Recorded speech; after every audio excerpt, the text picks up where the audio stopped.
اللهم صل على سيدنا ومولانا محمد وعلى آل سيدنا ومولانا محمد وبارك وسلم علیہ۔ سورۃ اللہب مکیہ۔ لہب بھڑکتے ہوئے شعلے کو کہتے ہیں۔ اعوذ باللہ من الشیطان الرجیم، بسم اللہ الرحمن الرحیم۔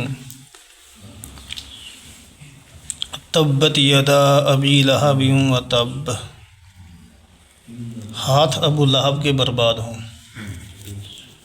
وتب، اور وہ خود برباد ہو چکا ہے۔ حضور اکرم صلی اللہ علیہ وآلہ وسلم کا ایک چچا تھا جو آپ کی دعوت کے بعد آپ کا دشمن بن گیا اور طرح طرح سے آپ کو تکلیفیں پہنچاتا۔ حضور اکرم صلی اللہ علیہ وآلہ وسلم نے کوہ صفا کی پہاڑی پر کھڑے ہو کر جب سب سے پہلے یہ اعلان کیا، یا ایھا الناس قولوا لا الہ الا اللہ تفلحون،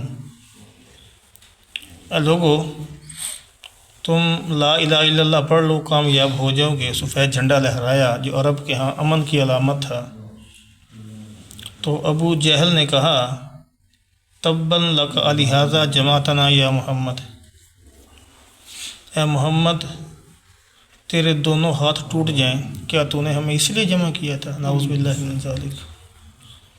یہ اللہ کے نبی صلی اللہ علیہ وآلہ وسلم کی حجو کی، تو اس کے جواب کے اندر اللہ تبارک و تعالیٰ نے پھر یہ پوری صورت اتار دی، جناب رسول اللہ صلی اللہ علیہ وآلہ وسلم کا دفاع فرمایا۔ عربی محاورے میں ہاتھوں کے ٹوٹ جانے کو اس کی بربادی کی طرف کیا کیا گیا ہے؟ اشارہ کی دیا گیا ہے، ٹھیک ہے نا؟ یعنی اس کی بربادی ایسی کہ یقینی وہ ہو ہی چکی بربادی۔ جنگ بدر کے 7 دن بعد، جنگ بدر کے، اسے طاعون جیسی بیماری پھیلی جسے عدسہ کہتے تھے، اور عرب کے جو لوگ تھے وہ چھوت چھات کے بھی قائل تھے، وہ عدسہ کی بیماری کی وجہ سے اس کو ہاتھ بھی نہیں لگاتے تھے، ٹھیک ہے نا؟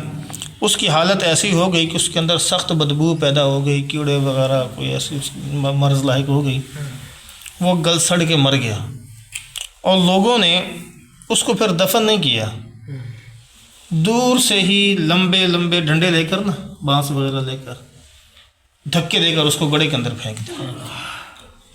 کیا کر دیا؟ ایک گڑھے میں پھینک دیا۔ یہ اس کا انجام ہوا۔ ما اغنا عنہ مالہ وما کسب، اس کی دولت اور اس کی جو کمائی تھی اس کے کچھ کام نہ آئی۔ ما اغنا عنہ، کوئی کام نہیں آیا۔ وما کسب، جو کچھ اس نے کمایا تھا، نہ اس کا مال نہ اس کی کمائی۔ سیصلی نارا ذات لہب، وہ بھڑکتے شعلوں والی آگ میں داخل ہوگا۔ کس آگ میں داخل ہوگا؟ ہاں، یہ دوزخ کی طرف اشارہ ہے نا، کہ اللہ اس کو کس میں داخل کرے گا؟ دوزخ میں۔ ایسی آگ ہوگی جس کے شعلے بھڑک رہے ہوں گے۔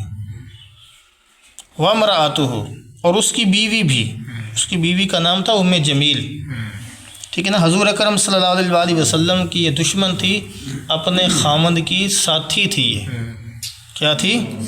اللہ کے نبی صلی اللہ علیہ وآلہ وسلم کے رستے کے اندر یہ کہ کیا کہتے ہیں، کانٹے بچھایا کرتی تھی، کانٹے دار لکڑیاں بچھاتی تھی، اور اللہ کے نبی صلی اللہ علیہ وآلہ وسلم کو طرح طرح سے ستاتی تھی۔ حمالۃ الحطب، لکڑیاں ڈھوتی تھی۔ حمالہ، حمل، اٹھانا، بوجھ اٹھانا۔ حطب کہتے ہیں لکڑیوں کو، ایندھن کو، ٹھیک ہے نا؟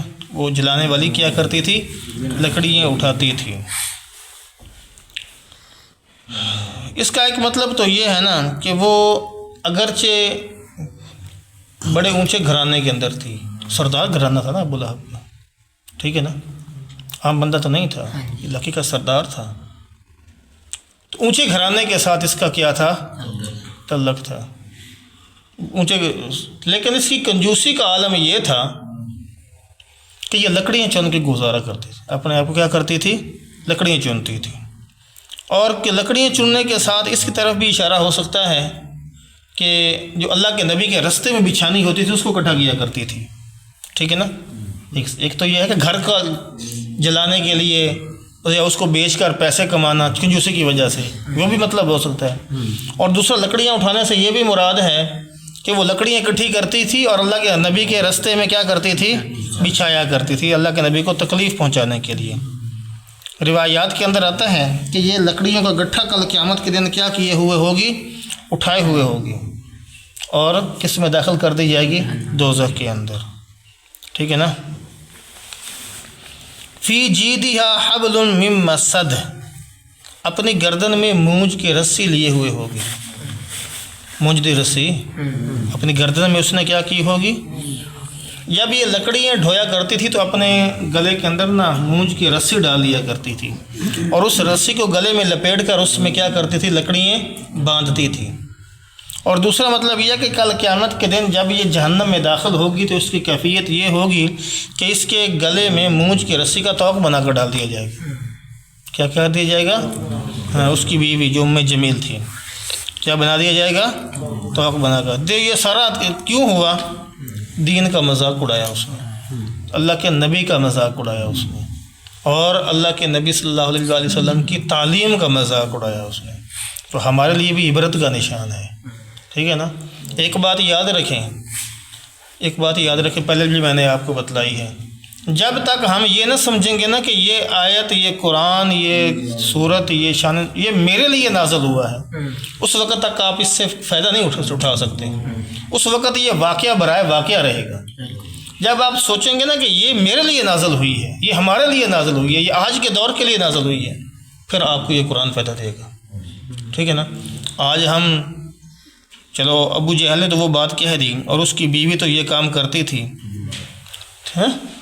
ابو لہب، تو کہ کیا آج ہم کامل شریعت پہ عمل کر رہے ہیں؟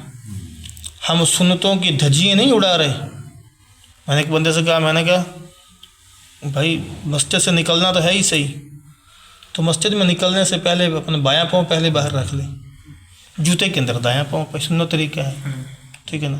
ایک آدھی بات اور کہنے آئے تھے فرضاں تے عمل نہیں تو سنتا سمجھائی جو گے، ہاں چھوٹو بھرے سنتا ہوں، یہ تو فرض نہیں کوئی پڑھتا بھائی، نہیں پڑھتا، جو نہیں پڑھتا تو نہ پڑھے، جو عمل نہیں کرتا تو نہ کرے، جو کرتا ہے وہ جو بھی اس کی، اللہ کے نبی صلی اللہ علیہ وسلم نے فرمایا نا، جو میرا امتی اس وقت میری ایک سنت کو زندہ کرے گا، جب وہ فوت ہو چکی ہوگی تو 100 شہیدوں کا ثواب ملے گا اس کو۔ آج ہمیں دیکھنا ہے ہمارا چال چلن، اٹھن بیٹھن، یہ سب شریعت کے مطابق ہے، ہماری شکلیں جناب رسول اللہ صلی اللہ علیہ وسلم کے مطابق ہیں، ہمارے روز مرہ کے اعمال جناب رسول اللہ صلی اللہ علیہ وسلم کے مطابق ہیں۔ ایک ہوتا ہے قول سے تردید کرنا، ایک ہوتا ہے عمل سے تردید کرنا۔ اس نے تو قول سے تردید کر دی، تو کیا ہم عمل سے تردید نہیں کر رہے؟ ٹھیک ہے نا۔ اب ہم اگر اپنے چہرے کے اوپر داڑھی نہ سجائیں، جو تمام نبیوں کی داڑھی تھی، اللہ کے نبی صلی اللہ علیہ وسلم کی سنت تھی، ایک مٹھی داڑھی رکھنا تینوں طرف سے، ٹھیک ہے نا۔ حضرت عبداللہ بن عمر رضی اللہ تعالیٰ عنہ کے بارے میں آتا ہے، جب حج کے لیے آتے تھے تو اپنی داڑھی کو یوں پکڑتے تھے، اور جو ایک مٹھی سے زائد ہوتی تھی اس کو نیچے سے کاٹ دیتے تھے، ٹھیک ہے نا۔ اور پھر اللحیٰ واحف الشوارب، منھ سے باریک کرواؤ اور داڑھی کو، یہ بھی حضرت عبداللہ بن عمر رضی اللہ تعالیٰ عنہ کی روایت ہے، یہ ان کی روایت اور ان کا عمل۔ تو ہم داڑھیاں کٹوا کے، داڑھیوں کے اوپر استرے چلوا کے، کیا اللہ کے نبی کی محبت ہے ہمیں یہ؟ تو پھر ہم عمل سے کیا ثابت کر رہے ہیں؟ ٹھیک ہے نا۔ یہ اس نے ایک بات کی اور یہ انجام ہوا اس کا، اللہ نے دنیا میں عبرت کا نشان بنا دیا، کل قیامت کے دن اس کے ساتھ کیا ہوگا وہ بتلا دیا۔ ہم کتنی سنتوں کی دھجیاں اڑا رہے ہیں، اس لیے سنت کے مطابق زندگی